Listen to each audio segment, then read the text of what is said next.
I'm somewhat of a beginner to Big Finish, having only listened to a handful of audio dramas before now, but I recently decided to delve properly into their catalogue and to share my journey, if you like, by reviewing some of those stories. I hope this video will be enjoyable to both long-time fans of these stories or people like me who have always wanted to check them out but never really knew where to start. I had heard one or two plays featuring Evelyn before, and given how much I liked both her and the Sixth Doctor on audio, I decided to start with her first story and continue from there. I always quite liked the Sixth Doctor anyway, but hearing him on Big Finish has turned him into one of my favourites. He still has his great, booming voice, but his incarnation is so much kinder on audio, and I find his character so endearing as a hero. He also has a new companion, Evelyn Smythe, an elderly history professor, and she has quickly become one of my all-time favourite companions. I think part of her appeal is how refreshing she is when compared to most other companions, but the two of them also have a great relationship together. They do bicker sometimes, but it never feels excessive, and it's the result of having two intelligent, mature characters travelling together. The first play to feature Evelyn with the Sixth Doctor is The Marian Conspiracy, in which the Doctor meets Evelyn, a history professor, and takes her to the reign of Mary I to investigate a change in her ancestral history. I had heard this one before, it was one of the first Big Finish plays I ever listened to, and I instantly fell in love with the character of Evelyn, Colin's portrayal of the Doctor, and the chemistry between the two of them.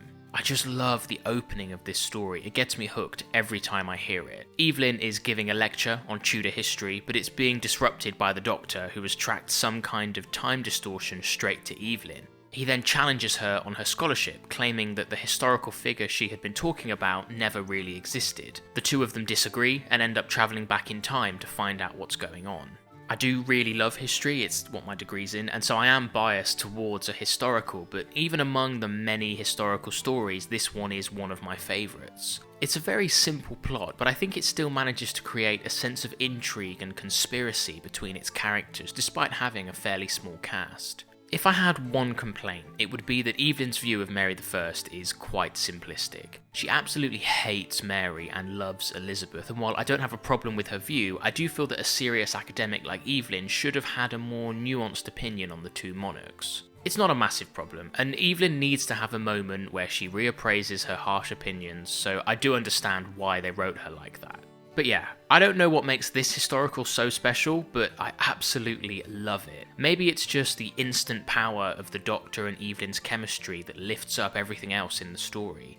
To be honest, I think it's just the characters themselves. Even when they're apart, the two of them are a joy to listen to. Like I said earlier, this new version of the Sixth Doctor is a very kind person, and his interactions with Mary are a great example of this. She's in a bad way, she's unhappy and lonely, and hearing the Doctor provide comfort and advice really endears him to me. Then there's Evelyn, who gets involved in a Protestant plot, and her rapport with the conspirators, particularly William Leaf, is really nice as well. She has a lovable but no-nonsense attitude, like a grandparent, and at one point she makes them all some hot chocolate from a tin that she brought with her. If you haven't listened to any Big Finish or are looking for a good place to start, I would highly recommend The Marian Conspiracy. It's a pure historical, so there's no sci-fi elements apart from the Doctor, but the character interactions are so good that you won't miss them. I love the plotting and the court intrigue, and as a showcase for Evelyn and the Sixth Doctor, it's just fantastic.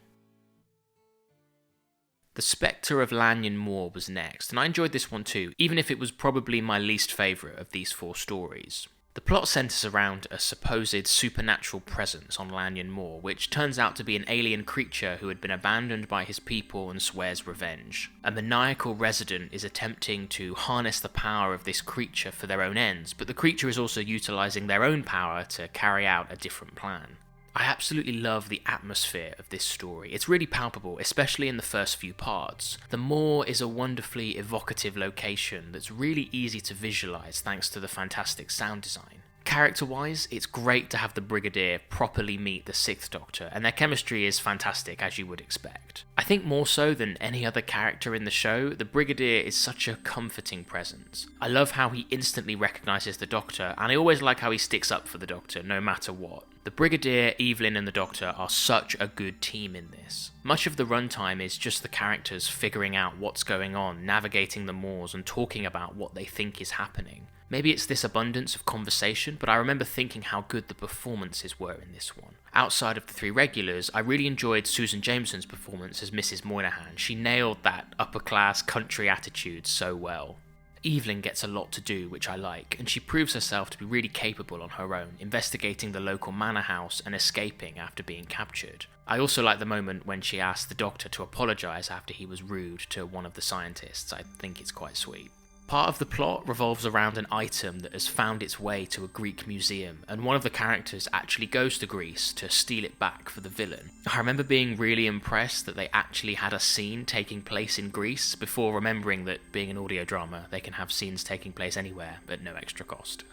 Overall, the Spectre of Lanyon Moor was a bit predictable, especially during the final part, but I still enjoyed it for what it was. Maybe it was the presence of the Brigadier, or maybe it was the contrast between my warm bedroom and the cold of Lanyon Moor, but this was a really cosy listen.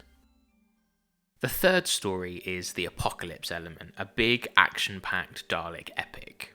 It begins with an interplanetary conference, but soon descends into a war once the Daleks invade, involving the Time Lords and Romana, now President of Gallifrey. I'm a big fan of the Time War, or at least the idea of it. I haven't really read or listened to any stories that take place during it, but I always loved the concept, and it was thrilling to have a story that seemed to be a prelude to the Time War. I know this was produced before the revival, so it's not like it was written as a prequel, but it does feel like the next step towards the Time War in a chain stretching back to Genesis of the Daleks. The cliffhanger at the end of Part 2 might be one of the best I've ever heard, just for the scale of the threat. Emergency! How can this be? How can this be? The Daleks are invading Gallifrey. Does that not just make you want to punch the air with excitement? This play also has one of my favourite ever Sixth Doctor moments in it, taking place in the TARDIS right before they enter Gallifrey. The Doctor says that he'll fight the Daleks alone if he has to, and that anyone who wants to stay behind can do so. Romana scoffs at this idea, as does Evelyn, and everyone agrees to go with him. After a brief silence, he quietly thanks them, and it's just brilliant. It's a big, bombastic story, and this is often a loud, brash incarnation of the Doctor, but this scene allows him a small minute of reflection, and it's great. This was a brilliant Dalek story, and although I think I slightly prefer the Marian Conspiracy, the Apocalypse Element was probably the best of these four plays. The first two parts are all about the slow unfolding of the Dalek plan, and it highlights their sense of cunning and intelligence, something that you don't always see in Dalek stories. The story then ends up being a big end-of-the-universe threat, so you get to enjoy both aspects of the Daleks. The Apocalypse Element has a dazzling sense of scale, and thankfully it manages to stick the landing. It makes the action feel like more than just empty spectacle, and the abundance of great character moments are another reason to enjoy this story. I would highly recommend it. I skipped over the Holy Terror because I wanted to focus solely on the Sixth Doctor and Evelyn audios for this video, but I have listened to it and I thought it was fantastic. The next play is Bloodtide, a pseudo-historical featuring the Silurians, who are planning to unleash a virus that will wipe out humanity. I think the Silurians are an interesting species on paper, but I feel like you can really only tell one story with them without turning them into simple stock villains. Bloodtide is a fairly standard Silurian story in that it features a Silurian colony reawakening and wanting to wipe out humanity. There's also the usual conflict between a militant, hardline Silurian and a more peaceful member of the species. But it does at least do something to stand out from other Silurian stories. Not only is it set in the past, but it features Charles Darwin as a secondary character and takes place on the Galapagos Islands, which partly inspired his eventual theory of evolution. I think this choice of setting really improves the story, because the conclusion of both Doctor Who and the Silurians and Cold Blood involve humanity utilising their technology to destroy the Silurians. In Bloodtide though, the Silurians have the upper hand because human weaponry is far less advanced. You can't just bomb them or destroy their colony with a drill.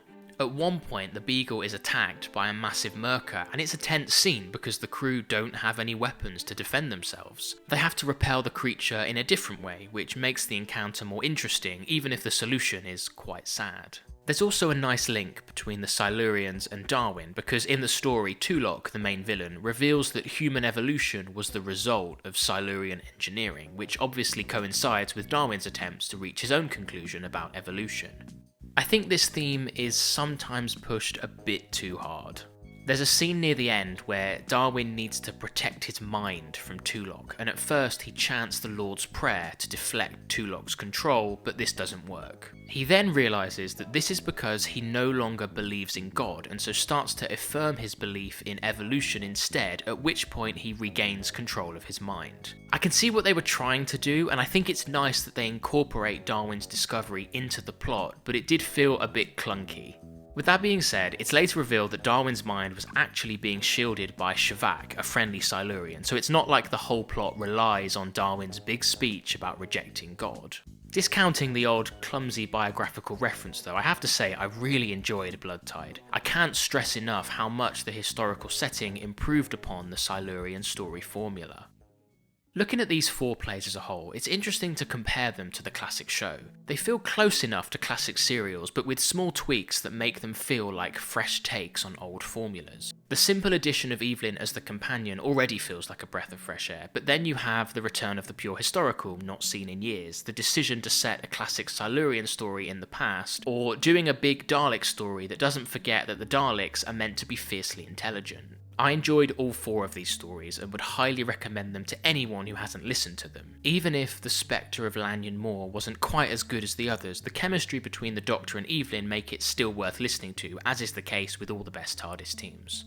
It's also worth mentioning that I was only able to listen to these stories because they're all on Spotify for free. It was easy to take a chance on them when I didn't have to pay for the privilege. So if any of these plays sound interesting to you, then go and listen to them. It won't cost you any extra money to check them out, and you might end up finding some new favourite stories in the process. This video is a bit different to all the other ones on my channel, but I hope you enjoyed it, and if not, the next one will be the Series 4 retrospective, I promise. Alongside listening to these audio dramas, I've also been listening to the 8th Doctor's First Big Finish stories, so I'll probably do a similar video for his first 4 plays when I get round to it.